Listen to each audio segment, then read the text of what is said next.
The shovel weighed almost nothing, but Sophia Lawrence's arms trembled anyway as exhaustion from her double shift pressed down on her shoulders like a physical force. She had parked 3 blocks away because her apartment building's lot was full again, and now she stood staring at the mountain of snow blocking her path, wondering if she had enough energy left to even care. "I've got this," said a deep voice behind her, and before she could turn around or protest, strong hands wrapped around the wooden handle and lifted the shovel from her grip as if it were made of paper. Sophia stumbled backward slightly, startled, and found herself looking up at a man who seemed impossibly tall in the glow of the streetlight. He wore an expensive-looking wool coat that probably cost more than her monthly rent, and his dark hair was dusted with snowflakes that caught the light like tiny diamonds. His jaw was sharp enough to cut glass, and his eyes were a startling shade of gray that reminded her of storm clouds. "I can do it myself," she said automatically, even though her arms were already thanking her for the reprieve. "I'm sure you can," he replied, and there was no condescension in his voice, just simple acknowledgement. "But you don't have to." He was already moving, cutting through the snow with efficient, powerful strokes that cleared her path in minutes. Sophia watched, torn between gratitude and embarrassment, as this stranger in his $1,000 coat shoveled her walkway like it was the most natural thing in the world. "You really didn't have to do that," she said when he finished, wiping her cold hands on her scrubs. She had forgotten her gloves in the break room again. "I know." He handed her back the shovel and their fingers brushed for just a moment. His hands were warm despite the cold. "But I wanted to." "You looked tired." 16-hour shift at the hospital, she admitted, then wondered why she was telling him this. "Thank you, really." "Which hospital?" "Mercy General. I'm a nurse in the emergency department." Something shifted in his expression, a flicker of respect that warmed her more than her threadbare coat ever could. "That's important work. It pays the bills." She shrugged, suddenly self-conscious under his steady gaze. "Most of them, anyway." He smiled, and it transformed his entire face from merely handsome to absolutely devastating. "I'm Tristan, by the way, Tristan Irving. Sophia Lawrence." She shifted the shovel to shake his offered hand. His grip was firm and confident, the handshake of someone used to making decisions and having them respected. "Do you live around here?" "About 4 blocks that way." He gestured vaguely north. "I was walking back from a late dinner and saw you struggling." "My knight in shining armor," she said, trying for humor to cover her awkwardness. She was covered in coffee stains and probably smelled like antiseptic and exhaustion, while he looked like he had stepped out of a magazine spread. Just a guy with a decent upper body strength. His eyes crinkled at the corners when he smiled, and Sophia felt something flutter in her chest that had nothing to do with fatigue. "Listen, this is going to sound forward, but would you like to get coffee sometime? When you're not dead on your feet from saving lives?" She hesitated. Sophia had learned to be cautious over the years. At 26, she had been through enough bad dates and worse relationships to know that attraction was just the beginning, and usually the easiest part.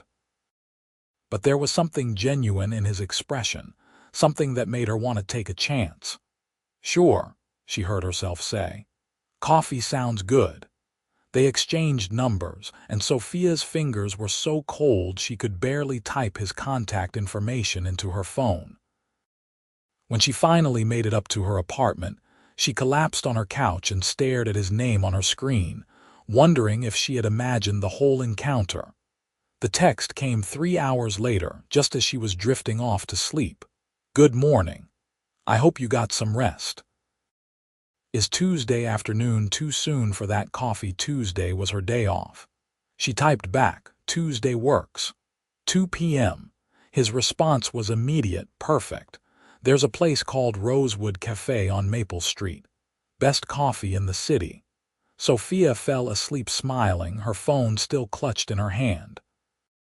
The Rosewood Cafe turned out to be the kind of place Sophia had walked past 100 times but never entered, intimidated by the elegant awning and the prices she had glimpsed on the menu board. Tristan was already there when she arrived, sitting at a corner table by the window, and he stood when he saw her, that same devastating smile lighting up his face. "You came," he said, as if there had been any doubt. "I said I would." She slid into the chair across from him, suddenly nervous. In the bright afternoon light, he was even more handsome than she remembered, and she was acutely aware of her old jeans and the sweater she had owned since college. "What do you want?" "My treat." "You don't have to do that." "I know," he said again, echoing their first conversation. "But I want to." She ordered a cappuccino and a kvass, and he got an Americano and a slice of some kind of elaborate chocolate cake that the barista assured him was life-changing. When he pulled out his wallet to pay, Sophia caught a glimpse of multiple black credit cards, the kind that came with no spending limits and invitations to exclusive clubs. "So," she said when they were settled back at their table, "what do you do, Tristan Irving?" "I run a company." He said it casually, the way someone else might say they worked in an office or drove a truck.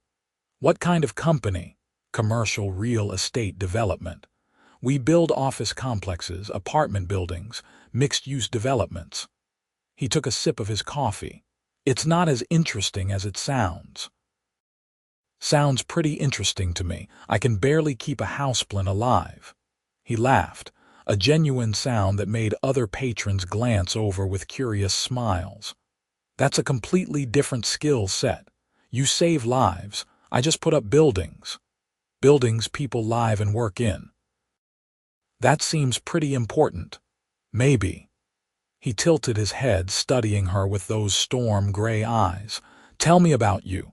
How did you end up in emergency nursing?" So she told him. About growing up in a small town in upstate New York. About her mother who had been a school teacher and her father who had worked at the local hardware store until he died of a heart attack when Sophia was 19. About putting herself through nursing school with student loans and 3 part-time jobs.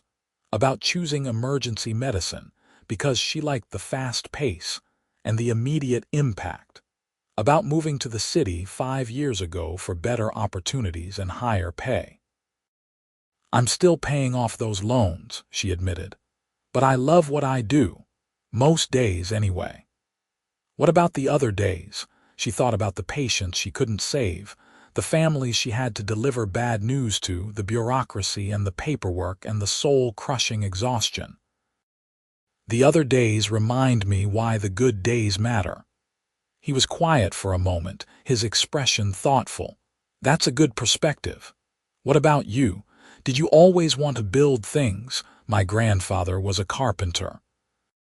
He used to take me to his workshop when I was a kid, teach me how to use the tools, show me how things fit together."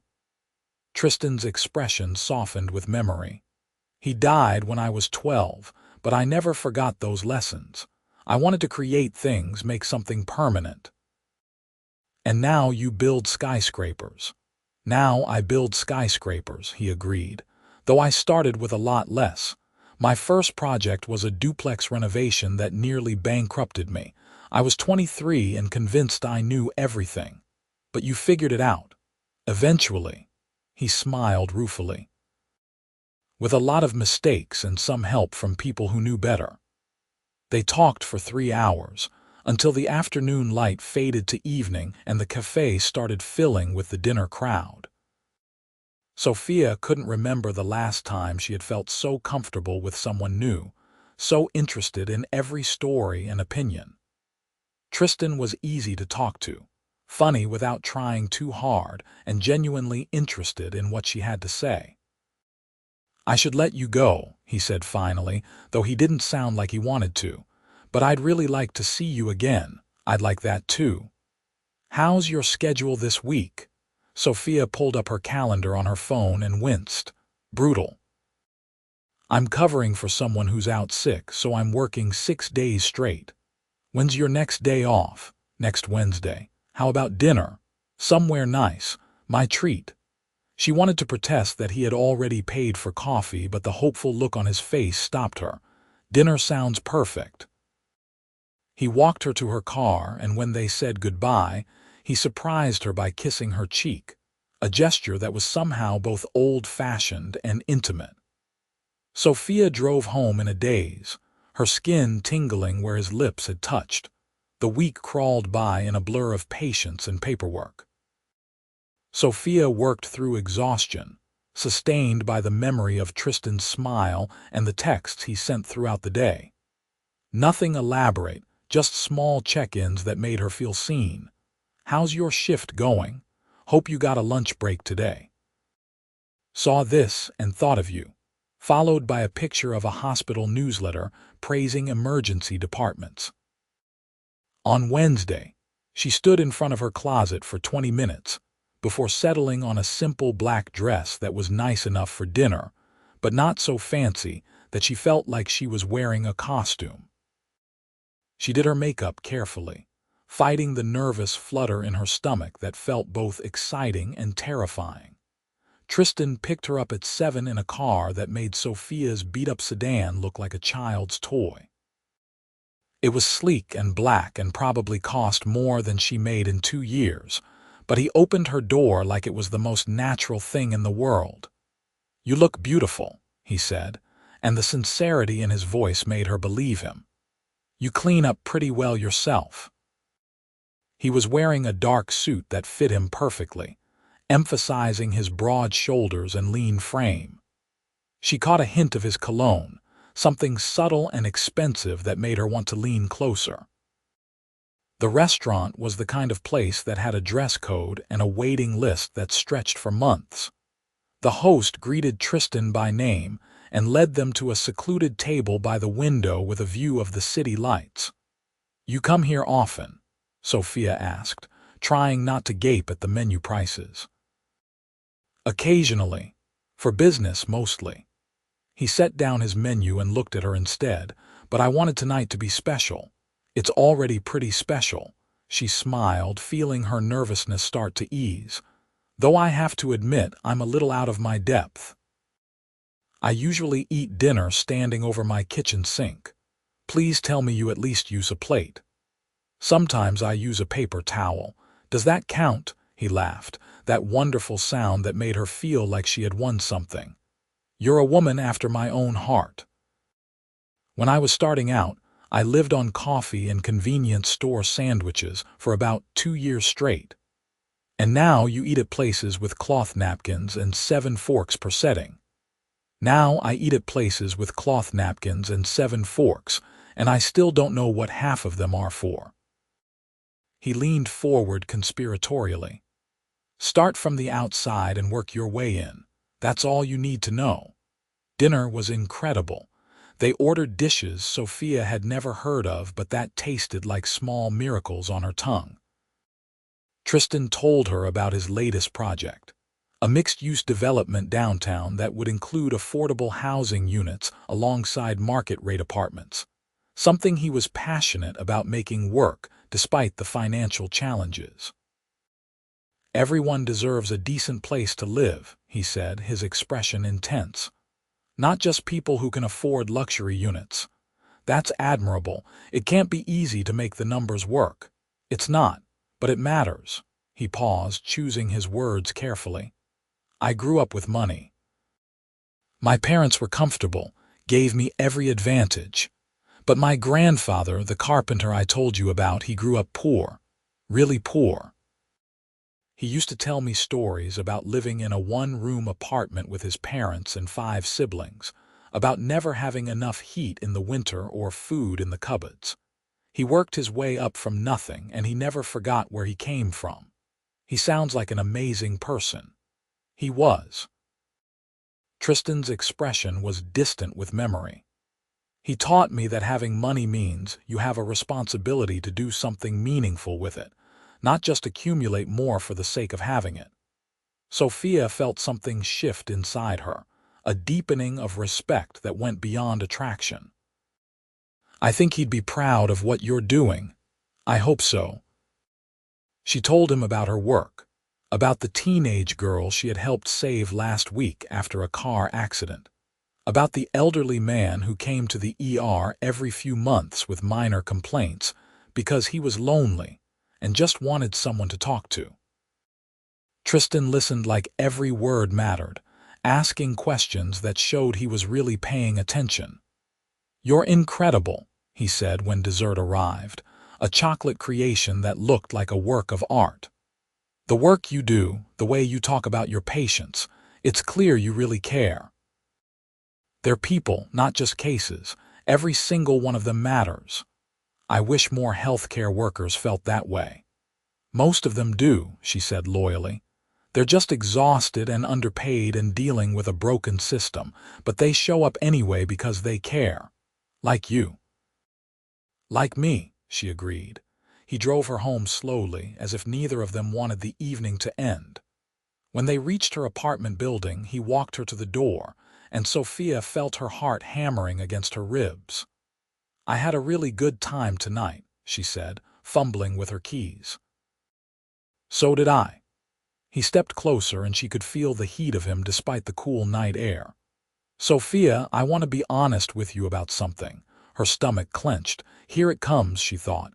He's married, he's moving away, he's not interested in anything serious. "I have a lot of money. More than most people. And I know that can complicate things, make people see me differently or want things from me that have nothing to do with who I actually am." He met her eyes steadily. "But when I'm with you, I don't feel like the guy with the real estate empire or the trust fund.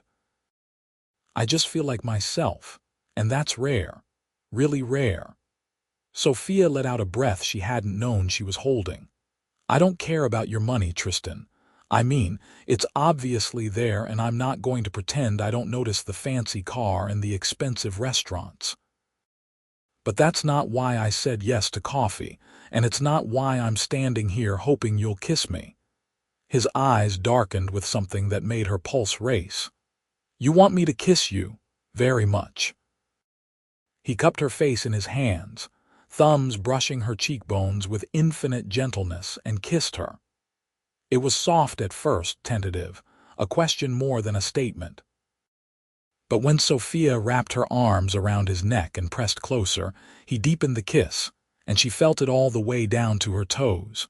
When they finally broke apart, both breathing hard, Tristan rested his forehead against hers. "I really like you, Sophia Laurent." "I really like you too, Tristan Irving. Can I see you again?" "Soon. How about Friday? I'm off at 6. "Friday at 6, he confirmed. "I'll pick you up." She floated into her apartment, touching her lips and grinning like a teenager. Her roommate, Melissa, looked up from the couch where she was studying for her law school exams and immediately dropped her textbook. "Oh my God, look at your face. The date went well. It went really well." Sophia collapsed onto the couch beside her. "Mel, I think I'm in trouble." "Good trouble or bad trouble? The kind where I'm falling for a guy I barely know and it's probably way too fast, but I can't seem to help myself." Melissa squealed and pulled her into a hug. "Tell me everything." So Sophia did, leaving out only the kiss, which felt too private and precious to share even with her best friend. Melissa listened with wide eyes, gasping at the appropriate moments. "Wait, Tristan Irving, the real estate developer." Melissa pulled up something on her phone. "Sophia, do you know who he is?" "He runs a real estate company. He told me that." "He doesn't just run it, he owns it. Irving Development Corporation. He's worth like $2 billion. There was an article in Forbes about him last year." Melissa showed her the screen, and Sophia stared at a professional photo of Tristan in a suit, looking serious and important and nothing like the warm, funny man who had just kissed her senseless. $2 billion, Sophia repeated numbly. "That's not just rich, that's obscenely wealthy. And he's dating you. Oh my God, this is like a movie." He's not dating me. We've been on 2 dates. He will be dating you. Did you see the way your face lit up when you talked about him? Melissa grabbed her hands. Sophia, this could be really good. He sounds like a genuinely nice guy and clearly he's into you. Or he's slumming it with the poor nurse for kicks. Stop that. You're amazing and any man would be lucky to have you, billionaire or not. Melissa squeezed her hands. Just enjoy it, see where it goes. Sophia tried to take that advice to heart over the next few weeks, as she and Tristan fell into a pattern.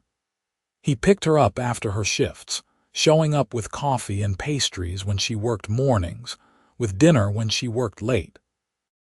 They went to movies and museums, took walks through the city, spent hours talking about everything and nothing. He never made her feel less than because of their financial disparity. He was just as happy eating pizza on her couch as he was at 5-star restaurants. He listened when she vented about difficult shifts, held her when she cried over patients she had lost, celebrated her victories like they were his own. 6 weeks after their first date, Sophia realized she was in love with him. The realization hit her while she was lying on her couch, exhausted from a brutal shift, and Tristan was in her kitchen making tea because he insisted she needed something warm and soothing. He was humming off-key, and he had taken off his expensive watch and rolled up his sleeves, and she looked at him and thought, this is it. This is the person I want. What? He asked, catching her staring when he brought over 2 steaming mugs. Nothing, just thinking. About how you're making tea in my kitchen like you belong here. He set down the mugs and pulled her into his arms, and she went willingly, tucking her head under his chin. Maybe I do belong here. Maybe you do, she agreed, her heart racing. He kissed the top of her head. Sophia, I know it's fast. We've only been seeing each other for a few weeks, but I need you to know that this is real for me. You're real for me. It's real for me too. She pulled back to look at him. I'm falling for you, Tristan. Actually, I think I've already fallen. His smile was brilliant, transforming his whole face. Yeah. He kissed her then, deep and thorough, and Sophia forgot about her exhaustion, forgot about everything except the feeling of being held by someone who saw her and valued her and wanted her exactly as she was. But of course, reality had to intrude eventually. It started small. A photographer outside the restaurant where they were having dinner, snapping pictures that ended up in a gossip blog with the caption, "Billionaire developer Tristan Irving's mystery woman." Sophia tried to ignore it, but Melissa showed her the comments, and some of them were cruel in the way only anonymous internet strangers could be. Gold digger. She's probably after his money. What does he see in her? She's not even that pretty. Don't read that garbage, Tristan said firmly when she made the mistake of mentioning it. Those people don't know you, don't know us.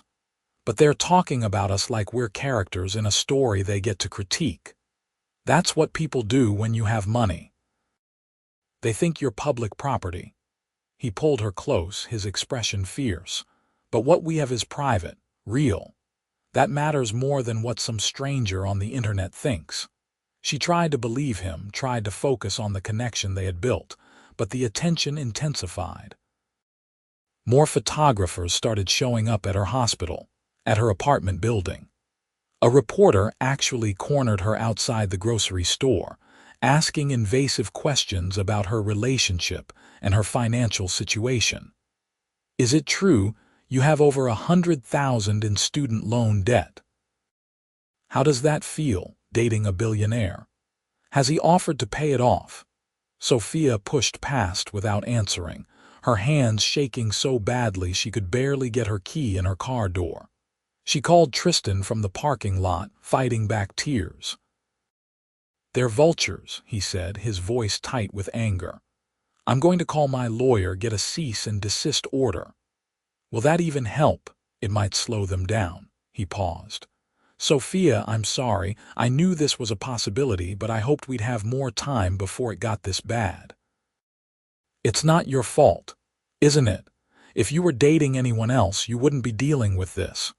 She thought about that, about how much easier her life would be if she walked away. But then she thought about Tristan's laugh, his kindness, the way he held her like she was something precious. I don't want to date anyone else. You're sure? I'm sure. Things got worse before they got better. Sophia's co-workers started treating her differently, some with envy, others with judgment. One of the senior nurses made a snide comment about how nice it must be to have a sugar daddy, and Sophia nearly quit on the spot before the department head intervened. Ignore them, Dr. Martinez said kindly. They're jealous because you found something good. Don't let them take that away from you. But it was hard to ignore when it was constant. When her ex-boyfriend from college reached out asking for money, claiming Tristan could easily afford to help him. When her landlord raised her rent, clearly thinking her billionaire boyfriend would cover it. When strangers felt entitled to comment on her life, her choices, her relationship, Tristan was dealing with his own problems. Business partners who questioned his judgment, society friends who made catty comments about Sophia not being one of them. Even his own mother who called asking pointed questions about Sophia's background and intentions. She just wants to meet you, Tristan said after a particularly tense phone call, but I told her it has to be on your terms when you're ready. What if I'm never ready? Sophia asked, only half joking. What if your family hates me? Then they'll have to get over it, because I'm not giving you up. He pulled her onto his lap, and she settled against him gratefully. You're the best thing that's ever happened to me, Sophia, I mean that. Even though I come with student debt and a used car and no idea which fork to use at fancy dinners, especially because of all that. You're real. You work hard for everything you have. You care about people. That matters more than knowing which fork to use. She kissed him, pouring all her gratitude and love into it. I love you, she said when they broke apart. I know we haven't said it yet, but I do. I love you. His eyes went soft and he cupped her face in his hands. I love you too. I've been waiting to say it, didn't want to scare you off. You couldn't scare me off if you tried. Is that a challenge? She laughed. And it felt like releasing pressure, like maybe they could handle whatever came their way as long as they had this. Meeting his mother turned out to be inevitable. Catherine Irving was elegant and imposing, the kind of woman who could silence a room with a look.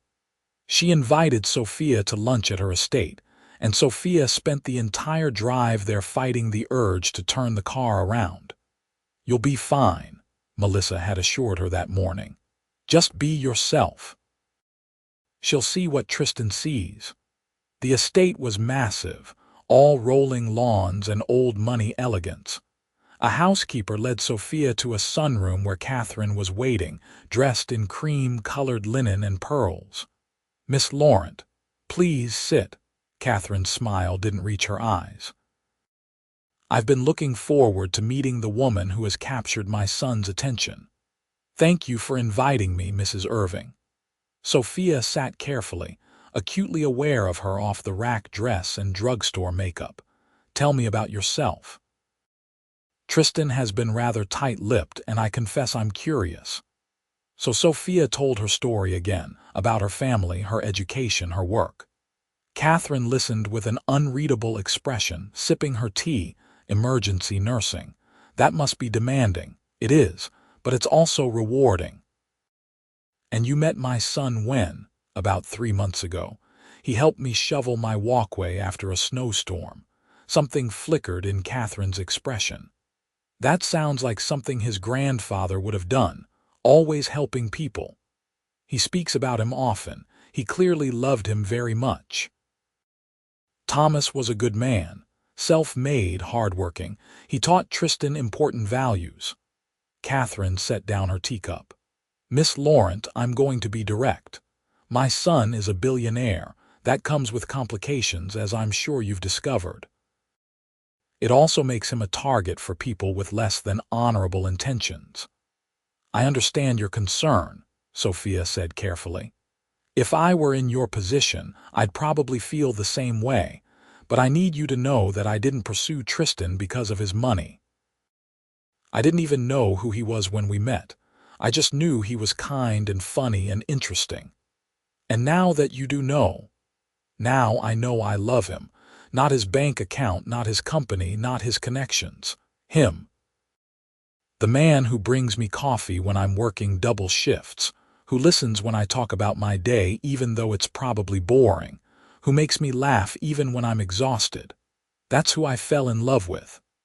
Catherine studied her for a long moment, and Sophia held her gaze, refusing to back down. Finally, the older woman's expression softened slightly. You remind me of Thomas's wife, Tristan's grandmother. She was a school teacher when they met, came from nothing. The family was appalled that he married her, but she loved him fiercely, and she never let anyone make her feel small. What happened to her? She proved them all wrong. Became one of the most respected philanthropists in the state, used their money to fund schools and libraries. And she and Thomas were happy until the day he died. Catherine smiled, a real smile this time. Tristan is like him. He needs someone who sees past the money to the person underneath. That's all I've ever seen. Then I think we'll get along just fine, Miss Laurent. Catherine raised her teacup. To new beginnings.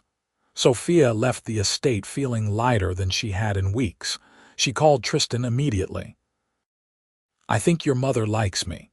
Of course she does. What's not to like? She compared me to your grandmother. High praise. Grandma Rose was incredible. His voice warmed. Does this mean you're stuck with me now? Because I have to warn you, the Irving family is intense. I think I can handle it. Good. Because I have something I want to ask you. Her heart jumped. What? Move in with me. Sophia pulled over, her hands shaking. What? Move in with me, he repeated. I know it's fast, but we're together most nights anyway. Your lease is up next month. And I want to wake up next to you every morning, come home to you every night. I want this to be real in every way. Tristan, I can't afford half the rent on whatever place you live in. I'm not asking you to pay rent. The penthouse is mine, paid off years ago. But if it makes you feel better, you can pay for groceries or utilities or whatever makes sense to you. I don't care about the money, Sophia. I just want you there. She thought about her cramped apartment with its leaky faucet and noisy neighbors. Thought about Melissa, who was graduating soon and planning to move in with her own boyfriend. Thought about waking up next to Tristan every day instead of just the nights they managed to steal. Yes, she said. Yes, I'll move in with you. His whoop of joy was so loud she had to pull the phone away from her ear. Really, really. But I'm paying for groceries. Deal. God, Sophia, I love you so much. I love you too. Moving day was chaos. Melissa cried, which made Sophia cry. And Tristan hired a moving company that packed up Sophia's entire apartment in about 2 hours, treating her second-hand furniture like priceless antiques. You don't have to bring everything, Tristan said gently when he saw her trying to pack her threadbare couch.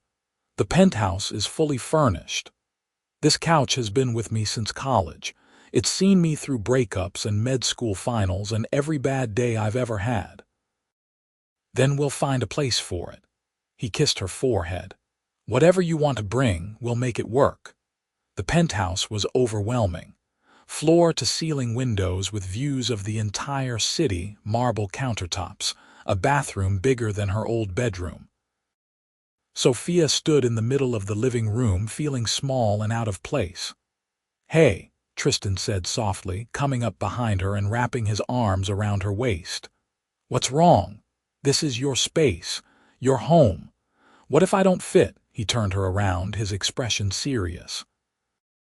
This is our space now, our home, and you fit perfectly because you're the piece I've been missing. She kissed him, grateful and overwhelmed and so in love it hurt. Show me where we're going to put my terrible couch. They found a spot for it in the den, and Sophia had to admit it looked ridiculous next to the sleek modern furniture. But it was hers, and that mattered.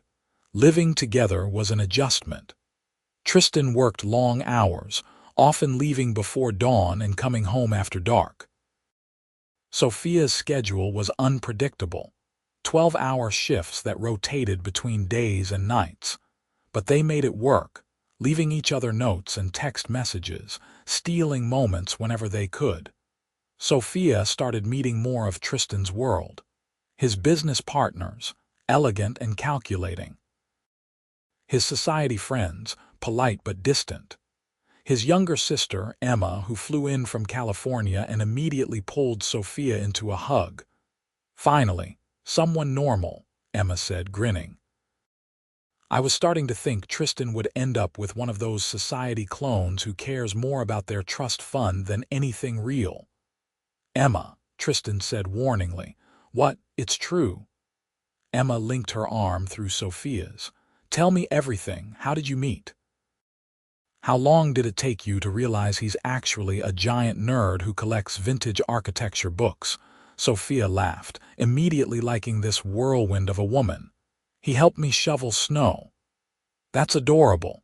See, Tristan, chivalry isn't dead.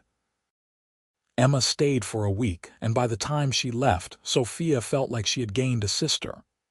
You're good for him, Emma said as they hugged goodbye at the airport. He's happier than I've ever seen him. Thank you for that. I'm not doing anything special. You're loving him, that's everything. 6 months after moving in together, Tristan took Sophia back to where they met, the sidewalk in front of her old apartment building. There was snow on the ground again, thick and white and pristine. What are we doing here? Sophia asked, confused. I wanted to recreate our first meeting. He pulled a shovel from his car trunk and she started laughing. You're ridiculous. I'm romantic. He handed her the shovel, then immediately took it back. I've got this, he said, echoing those first words. But this time, when he set down the shovel, he got down on one knee. Sophia's breath caught in her throat.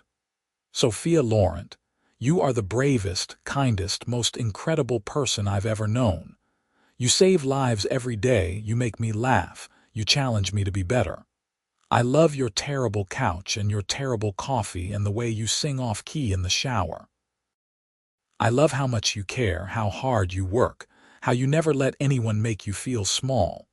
I want to spend the rest of my life loving you, supporting you, shoveling your walkways when it snows. He opened a small velvet box and the ring inside sparkled in the streetlight. Will you marry me? Yes, she said, tears streaming down her face. Yes, absolutely yes. He slid the ring onto her finger and stood up, pulling her into his arms and spinning her around. Sophia laughed through her tears, and several neighbors who had been watching from their windows started applauding. They're never going to let me forget this, she said, burying her face in his neck. Good. I want everyone to know you said yes. They were married 6 months later in a ceremony that was somehow both intimate and grand. Sophia wore a dress that made her feel like a princess, and Tristan cried when he saw her walking down the aisle. Her mother was there, proud and happy. Catherine Irving was there, wearing a genuine smile. Emma was the maid of honor, and Melissa stood beside her. I, Tristan Irving, take you, Sophia Laurent, to be my lawfully wedded wife, Tristan said, his voice steady despite the tears in his eyes. I promise to love you in sickness and in health, in good times and bad, for richer or poorer, though let's be honest, that last one is probably covered. The guests laughed, and Sophia swatted his arm gently. Be serious. I am serious. He squeezed her hands. You are my heart, Sophia, my home.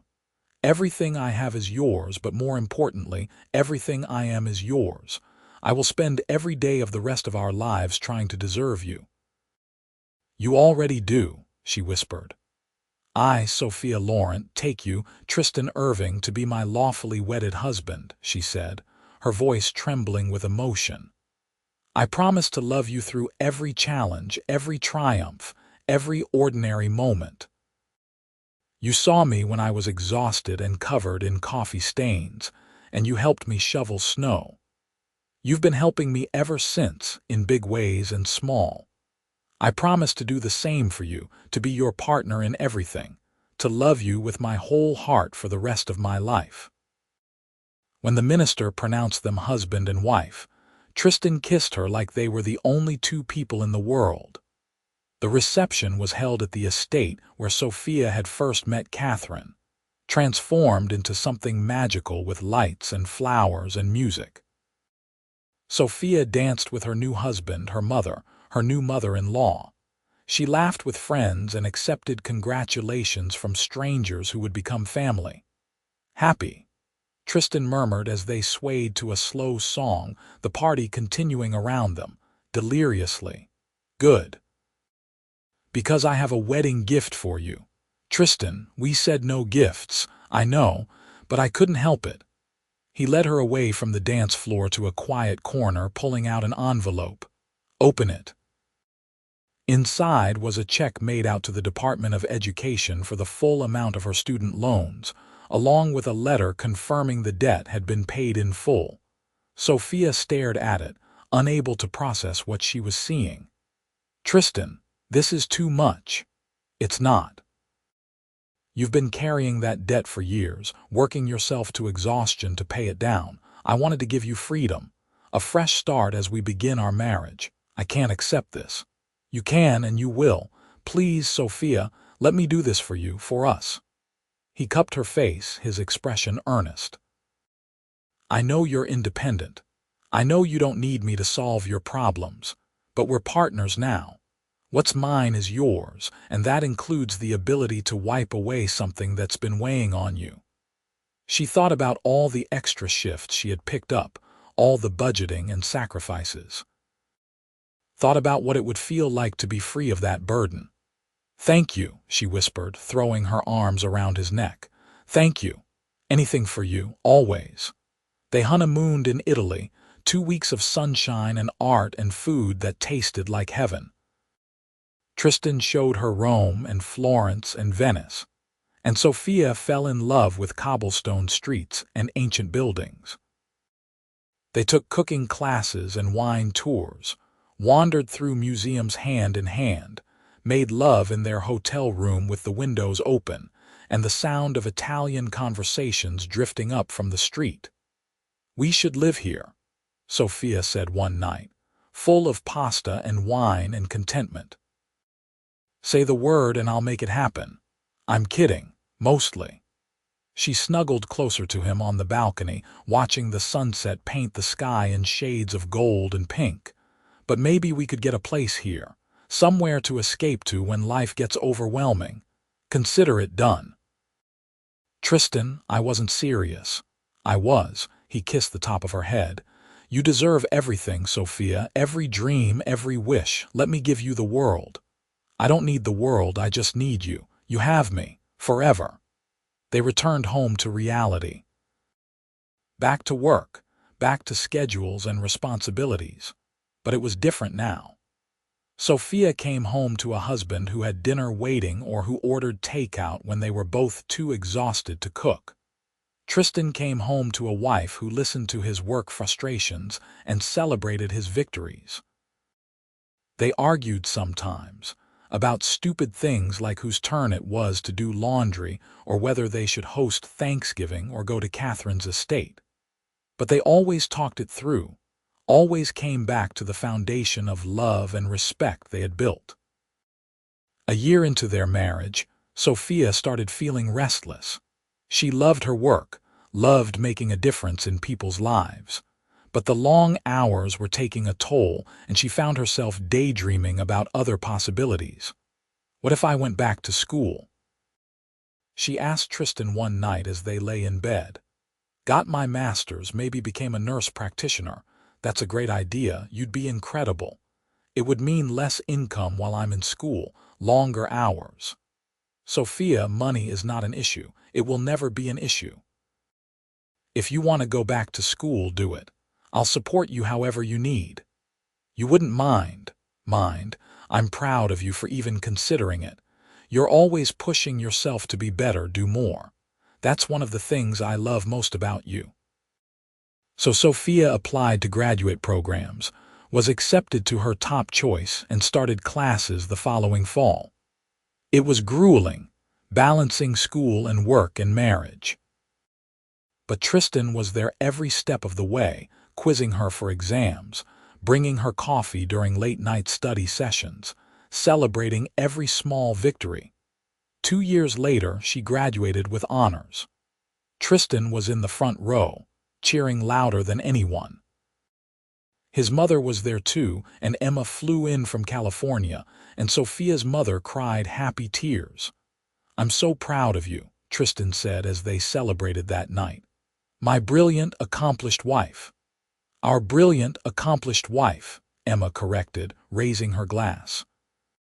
"She's part of the family now, which means we all get to brag about her."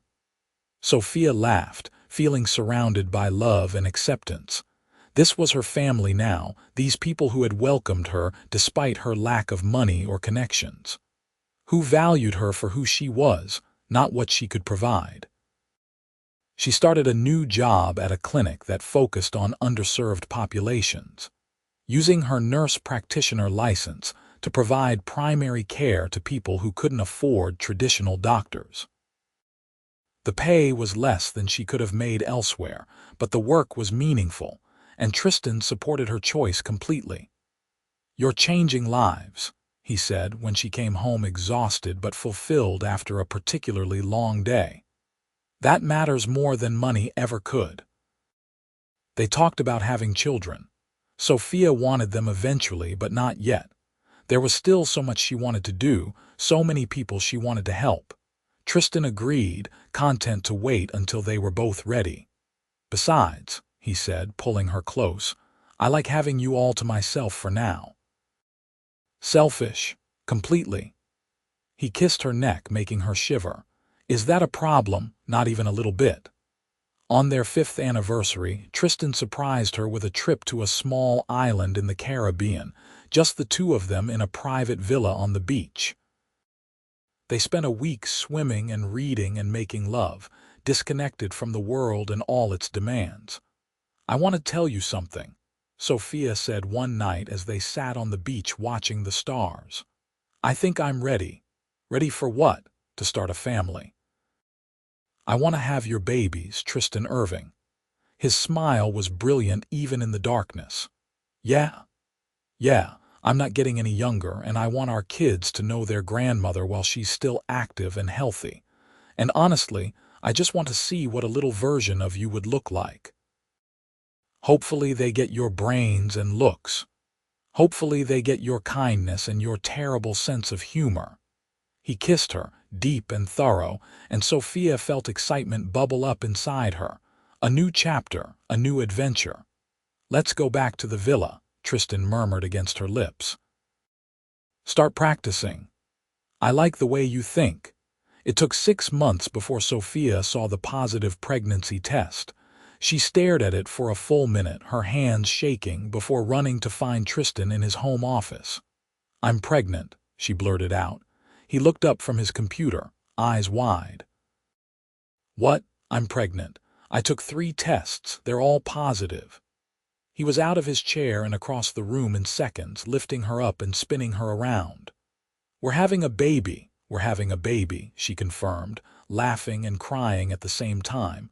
The pregnancy was mostly smooth. Some morning sickness in the first trimester, some back pain in the third. But Sophia felt healthy and strong, and Tristan was attentive to the point of being overprotective. "I'm pregnant, not made of glass," she reminded him when he tried to carry her up the stairs for the 3rd time that week. "I know, but you're carrying something precious. I'm just being careful. The baby is the size of a lemon. I think I can handle stairs." But she secretly loved how much he cared, how excited he was about every milestone. He came to every doctor's appointment, held her hand during the ultrasounds, cried when they found out they were having a girl. "A daughter," he whispered, staring at the screen. We're having a daughter. Are you disappointed? I know you said you didn't care, but I thought maybe you'd want a son to carry on the family name. Are you kidding? I'm thrilled.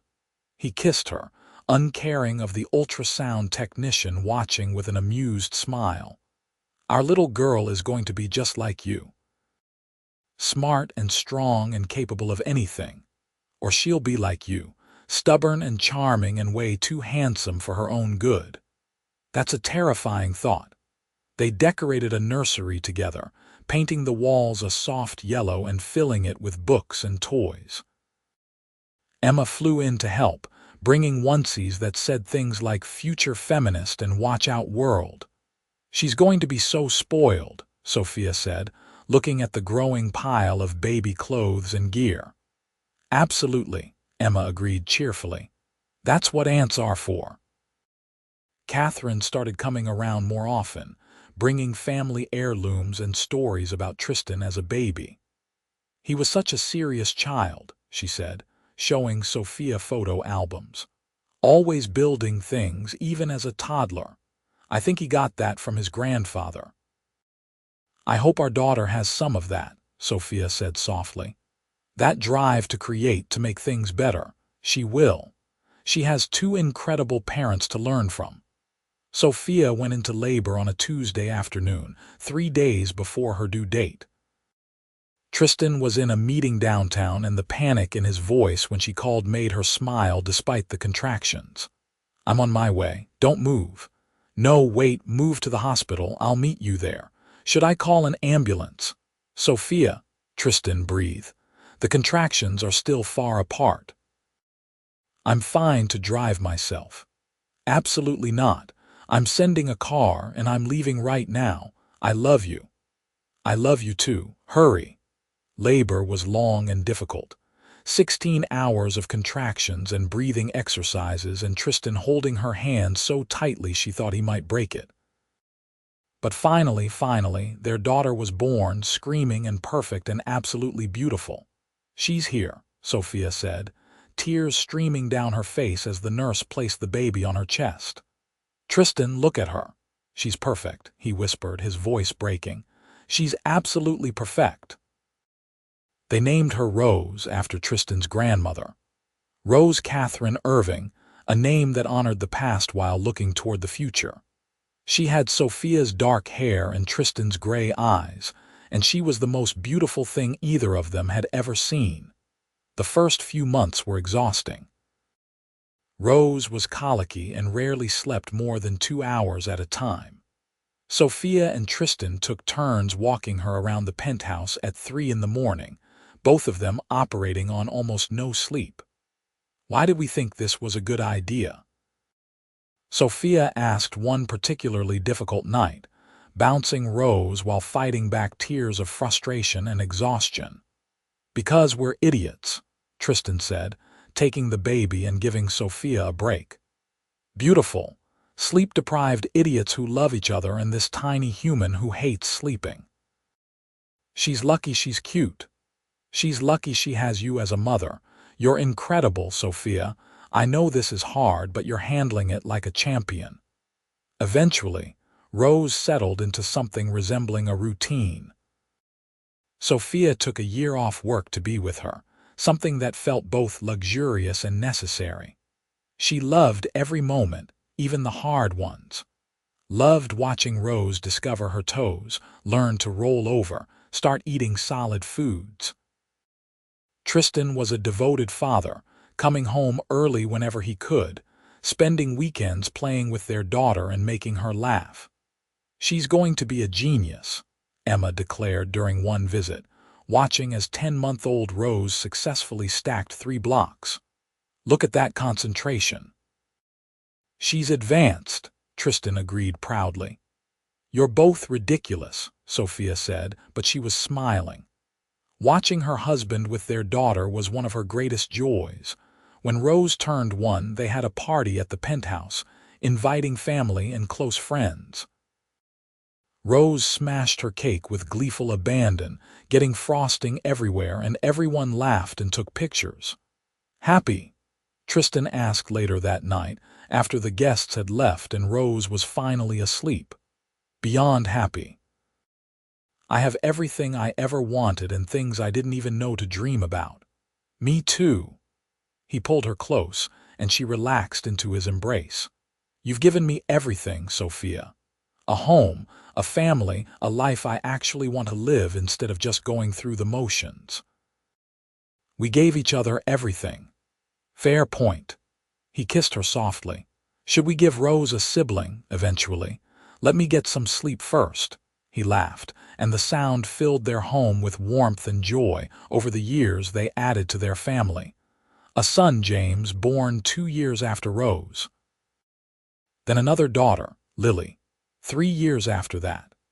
Their penthouse became a beautiful chaos of toys and laughter, of children's drawings on the refrigerator and family movie nights on Sophia's old couch that still held pride of place in the den.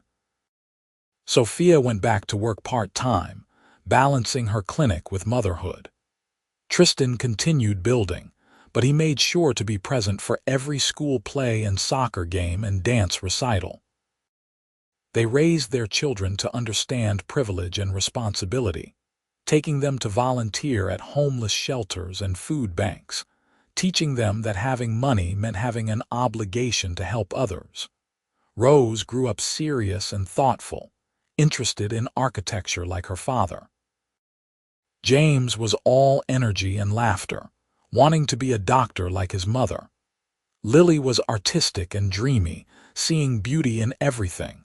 On their 15th wedding anniversary, Tristan took Sophia back to that sidewalk where they had met, where he had later proposed. Their children were with Catherine for the weekend, giving them a rare night alone. 15 years, Sophia said, looking at the spot where she had once struggled with a snow shovel. It feels like yesterday and a lifetime ago at the same time. Best decision I ever made helping you that night. Best decision I ever made letting you. He pulled her close, and she rested her head on his chest, listening to his heartbeat. 15 years of marriage, 3 children, countless challenges and triumphs. And through it all, this steady love that had started with a simple act of kindness on a snowy evening. I love you, Sophia Irving, Tristan said softly. More today than yesterday, less than tomorrow. That's cheesy. But true.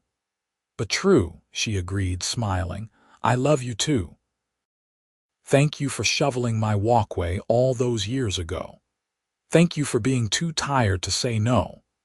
They stood there together as snow began to fall again, just like it had the night they met. And Sophia thought about the girl she had been then, exhausted and struggling and alone. That girl never could have imagined the life she would build, the family she would create, the love she would find. Ready to go home? Tristan asked. Always, as long as home is with you. He took her hand and they walked back to their car together, leaving footprints in the fresh snow. Behind them, the city lights sparkled like promises kept, like dreams realized, like the beginning of a love story that had no end in sight. Years later, when Rose asked how her parents met, Sophia would tell her about the snow and the shovel and the billionaire who had seen past wealth and status to the person underneath. She would tell her about love that started with kindness and grew into something unshakable. She would tell her that the best things in life often begin with someone simply saying, "I've got this," and meaning it in every way that mattered. And in their home, filled with laughter and love, and the beautiful chaos of family, that old couch from Sophia's college days would still sit in the den, a reminder that the most valuable things aren't the expensive ones. They're the ones that carry memories, that represent who you were and who you became.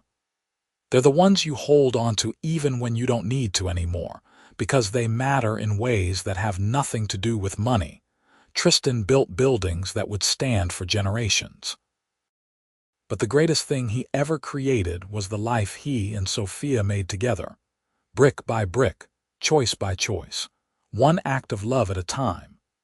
And it all started on a snowy evening with a shovel and a chance encounter and two people who were brave enough to see where it might lead. Their love story became the foundation for everything else.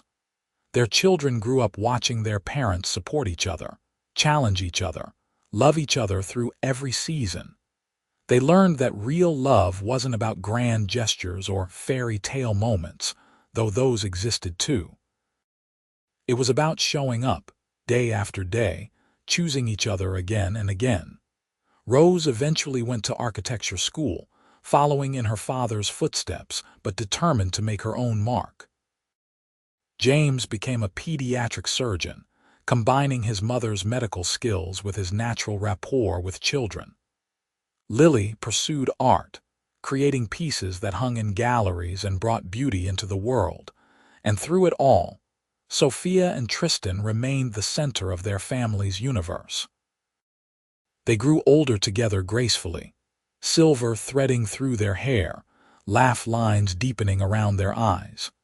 They traveled when they could, took up hobbies together, learned to slow down and appreciate the quiet moments between the chaos. On their 30th anniversary, surrounded by their children and grandchildren, they renewed their vows in the same place they had married 3 decades earlier. Sophia wore a simple dress, and Tristan still cried when he saw her walking toward him. 30 years, he said, his voice thick with emotion, and I'd do it all again. Every moment, every challenge, every joy, I'd choose you every single time. Good thing, Sophia replied, her own eyes wet with happy tears, because you're stuck with me. Best fate I could imagine. They kissed while their family cheered, and Sophia thought about the long journey that had brought them here. From a snowy sidewalk to a penthouse to a home filled with love and laughter. From a tired nurse and a lonely billionaire to partners, best friends, the loves of each other's lives. It hadn't always been easy. There had been challenges and struggles, moments of doubt and fear, but they had faced everything together, and that had made all the difference. As the celebration continued around them, Tristan leaned close and whispered, "Thank you." For what? For taking a chance on the stranger with the snow shovel, for building this life with me, for being exactly who you are. Sophia smiled, touching his face with gentle fingers. Thank you for seeing me, for loving me, for making every day an adventure. Always, he promised. For the rest of our lives and beyond. And in that moment, surrounded by the family they had created and the love they had nurtured, Sophia knew that some fairy tales were real. They didn't require magic or perfect circumstances. They just required two people willing to take a chance, to be vulnerable, to love with everything they had. Their story had started with "I've got this," a simple offer of help that had changed everything. And it would continue, passing down through generations, a testament to the power of kindness, the strength of love, and the magic that happens when two people find each other in an ordinary moment and decide to make something extraordinary. The snow had brought them together. But it was love that had kept them that way through every season, every storm, every moment of sunshine. And as they stood together, hands clasped and hearts full, they knew that this was what happily ever after really looked like. Not perfect, but real. Not easy, but worth it. Not a fairy tale, but something even better. A life well lived, a love well earned, a story worth telling for generations to come.